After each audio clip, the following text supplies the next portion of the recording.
Hi there, my name's Donghua. I was bullied a lot in school. I was a very awkward kid. I didn't really have too many friends. I was sort of the butterscotch of most of my friend groups, where basically the friends I hung out with were pretty much always just picking on me and beating me up, and the only reason that I stayed with them at all was because I was more afraid of being alone than anything else. I basically was just I let them beat me up in order to get some form of attention. And we had bullying conventions too. It's not like we didn't have them. It's just the advice that they would give us was just it's just such bullshit. I don't know about you guys, but like where I grew up, like the teachers, they just did not give a shit what happened to the kids. They either did nothing or they made things worse. Like if you tell a teacher, hey, this kid is bullying me, like what does the teacher do? They just go to the kid and say stop bullying him. And then the next recess, the kid now has a reason to seek you out because he knows that you've tattled on him. Some teachers literally just watched me get picked on and just didn't do anything. They watched kids beat me up and then just nothing.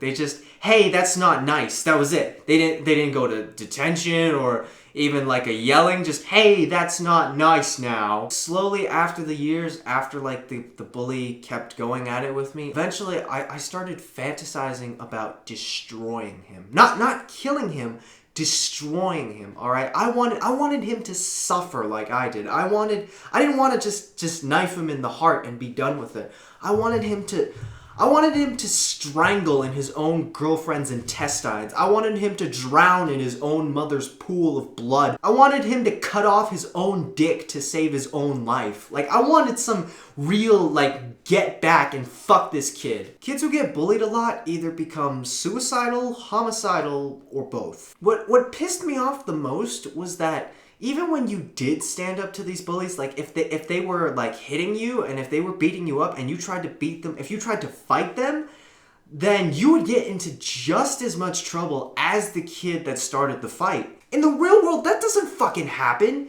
If someone is trying to rape you and you kill him, he's dead. That's it. Gonzo. You don't get a fucking ticket or a fine and you don't go to jail or anything. He's gonzo. I'm going to tell you a story about how I dealt with my Eric Cartman. At one of the schools that I went to, there was this one kid, this one little piece of shit that just always picked on me. His nickname for me was literally just Chink. It was just Chink. He didn't change it. He didn't say Chinky or Chinkao or whatever. Just Chink. Just straight up Chink. I don't think there was an instance where he actually said my actual name. He just referred to me as the Chink. Most kids who pick on you, they just want to look cool. They just want to look cool in front of the other kids for looking tough and macho. This kid just hated me. He just absolutely hated me. He beat me up. He called me names. He beef stewed me. Yada yada yada. Anyway, one day in math class, I was just doing my homework like usual. I like to finish early so I could go home and play Pokemon. And I don't know why, but the little piece of shit he took little eraser bits, spit on them, and then threw them at me. And I don't know why, but that just pissed me off to just, I think I was just in a really bad mood that day, and I was just fed up with everything because I'd been bullied. I wasn't bullied by this kid for like a long time, but I had been bullied by other kids for like 6 or 5 years, so it did eventually start to build up inside of me. And the kid was sitting right behind me, so I just turned around and I looked at him in the most murderous voice. I said to him, "If you don't stop that right now, I swear to God, I will fuck you up." And when I said that, his response was, "What are you gonna fuck me up with? Your tiny chink dick can't fuck anything." That was the last fucking straw. That was the last little thing that this piece of shit got away with. And so I picked up my pencil. I didn't say anything. I picked up my pencil. I walked over to the pencil sharpener. I sharpened my pencil. I walked back to his desk. I didn't say anything. I didn't talk to anyone. I just walked up to him and I stabbed him. I fucking stabbed him and I fucking stabbed him right in his fucking arm. I didn't say anything. I didn't do anything. I just stabbed him. I turned around and I kept working on my math problems. Now, I sat down and I kept working on my math problems. And as I was working on the next one, I realized something. I realized that the lead in my pencil, the lead, it was gone.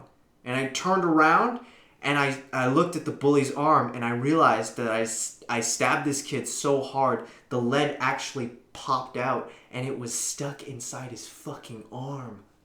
And I started laughing. And I stood up, I walked over to the pencil sharpener, and I resharpened my pencil. And I looked back at the bully, and I realized that he was scared now. He was terrified. He thought I was going to stab him again. So he tried to get over to his own pencil sharpener and get his own pencil, readying himself for war. And I didn't want that. I just wanted to finish my math problems so I could go home and play Pokemon. But this kid was not having it. He was not having it. He wanted revenge against me. So he tried to stab me back. But he was left-handed and I stabbed him on the left side. So every time his arm stretched out, it would contract and just push the lead a little bit deeper into his arm. And he couldn't pull it out. So what did this kid do? He started crying. He was starting to tear up and doing the whole "I'm not crying" thing. And this kid was one of the most macho kids or whatever in the classroom. So when one of these kids start crying, the other kids tend to take notice. And when they take notice, the teacher takes notice. So the teacher walks over and asks him, what happened to you? How did you get that? Who did this to you? What happened? Now, I was just mentally preparing myself for like a 1 week suspension or whatever. I was just preparing, I'm not going to be able to play Pokemon. I'm not going to be back at school. My mom's going to yell at me. This is going to be insane. Why did I do this? But here's the best part. This little shit was so macho, so prideful, so full of himself that he didn't want to be labeled a snitch, right? So he said to the teacher, with tears in his eyes, I accidentally stabbed myself. And I just laughed like a fucking maniac. I stabbed my bully in the arm and I wasn't gonna get in trouble. They took the bully and they sent him down to the office for bandages and to someone to use tweezers and pull the lead out of his fucking arm. Now, there was a girl that we both liked, and he didn't know that I liked her, but she was sitting right next to us, and she was super nice, and she saw everything. She saw exactly what happened, exactly how it went down, and she looked at me and said, "How could you stab him? You're a horrible person. Why did you do it? You're so mean." Now, usually I would be very nervous and shy because the girl that I liked usually doesn't fucking talk to me. But I was so full of this adrenaline rush that I had just stabbed someone that I just looked at her and I said, "I stabbed him because he was a fucking bully and he fucking deserved it." Never got in trouble. Never got in trouble. And after this had happened, the bully, he was afraid of me. He stopped trying to beat me up. He stopped trying to make my life a living hell. He still called me chink, but I mean, you deal with that. You deal with those things. The moral of my story is that you have to stand up for yourself because no one else will.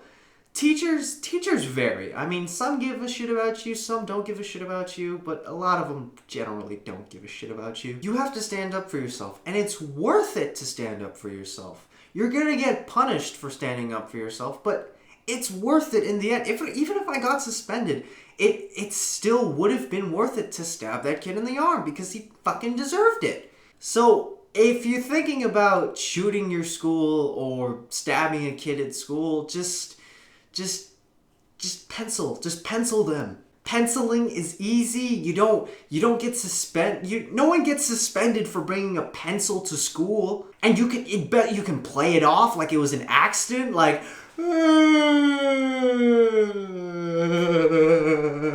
Oh, I'm sorry. Your arm came out of nowhere. Where did that come from? Stand up for yourself. Most bullies who bully, most bullies are in pain themselves. Most bullies have been abused either at home or by another bully. I will tell you this right now. After I moved to one of the schools I moved to eventually, I started bullying myself because I had that experience. I was bullied and now I'm taking my pain out on someone else. And that is not okay. It is not okay to take your misery out on someone else. Stand up for yourself. Get in trouble. Because if you don't stand up for yourself, no one else will. That's how you deal with bullying.